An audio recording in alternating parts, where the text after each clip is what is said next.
Assalamualaikum warahmatullahi wabarakatuh teman-teman. Dalam video kali ini kami akan membahas tentang langkah-langkah penyusunan strategi pemasaran yang disusun oleh Umanur Aini Fajri, Devi Mutiara Jiun, Saleh Setiawan, Abdul Majid, dan Mawadatul Munir. Kami dari Program Studi Agribisnis Fakultas Pertanian Universitas Cendekia Yogyakarta. Video ini dibuat untuk memenuhi tugas mata kuliah manajemen pemasaran. Langkah-langkah penyusunan strategi pemasaran memiliki 8 tahap.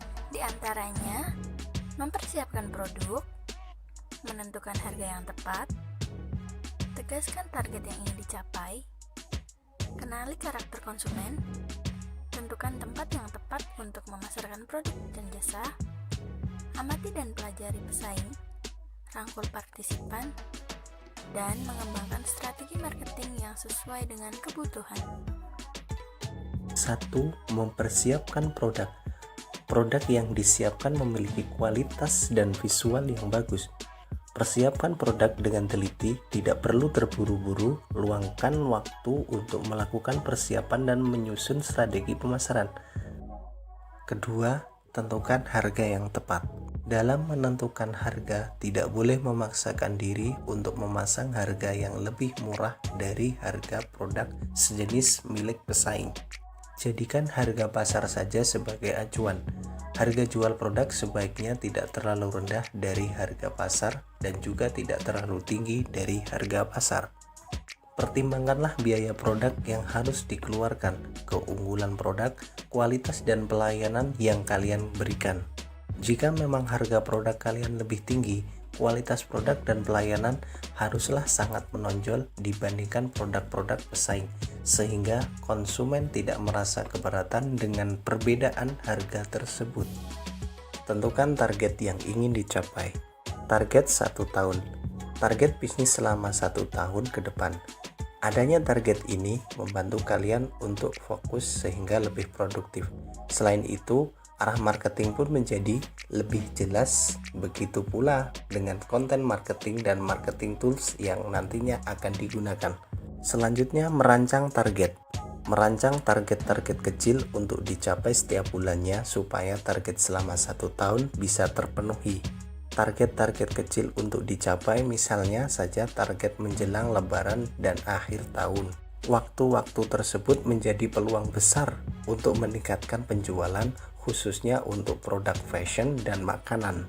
4. Kenali karakter konsumen. Kumpulkan informasi sebanyak-banyaknya mengenai konsumen, mulai dari usia, jenis kelamin, status pernikahan, asal konsumen, kegemaran konsumen, profesi, perangkat yang digunakan untuk mengakses internet, waktu favorit bermain media sosial, jenis media sosial favorit, sikap atau opini terhadap suatu masalah dan informasi sejenis lainnya. Cara mengumpulkan informasi mengenai konsumen tersebut bisa memanfaatkan alat marketing pendukung seperti Google Analytics, Facebook Search Graph, Facebook Audience, Insight, Google Trend, dan tool-tool sejenis lainnya. Selanjutnya yang kelima, menentukan tempat yang tepat untuk memasarkan produk dan jasa. Menentukan tempat-tempat yang sesuai untuk memasarkan produk dan jasa bisa secara online maupun offline. Tempat yang tepat menjadi salah satu penentu tercapainya target yang telah ditetapkan. Misalnya saja, jika konsumen lebih banyak aktif di Instagram, maka tidak tepat jika memasarkan produk melalui Twitter ataupun Facebook. Atau bisa juga dengan menentukan toko yang letaknya sangat strategis dan dibutuhkan bagi konsumen. Yang keenam, amati dan pelajari pesaing. Selain mengenali konsumen, kita juga perlu memperhatikan pesaing. Cari tahu produk dan jasa apa saja yang mereka tawarkan, dengan harga dan kualitas apa, segmen konsumen dan strategi marketing mereka. Lantas, gunakan informasi tersebut untuk memetakan keunggulan produk dan jasa untuk celah strategi marketing. Jangan lupa untuk menggunakan prinsip kerja ATM, yakni amati, tiru, dan modifikasi. Tetapi ingatlah untuk tidak berlebihan dan memperhatikan pesaing. Jadikan pesaing sebagai pemacu semangat dan tetap fokus pada target yang telah ditetapkan. Selanjutnya yang ketujuh, merangkul partisipan. Partisipan yang dimaksud dalam hal ini adalah pihak-pihak yang terlibat dalam memasarkan produk dan jasa. Contohnya saja para reseller atau dropship. Partisipan ini memiliki pengaruh besar terhadap keberhasilan strategi pemasaran yang nanti akan dijalankan. Untuk itu, kita juga perlu memikirkan reward dan teknis kerjasama yang saling menguntungkan.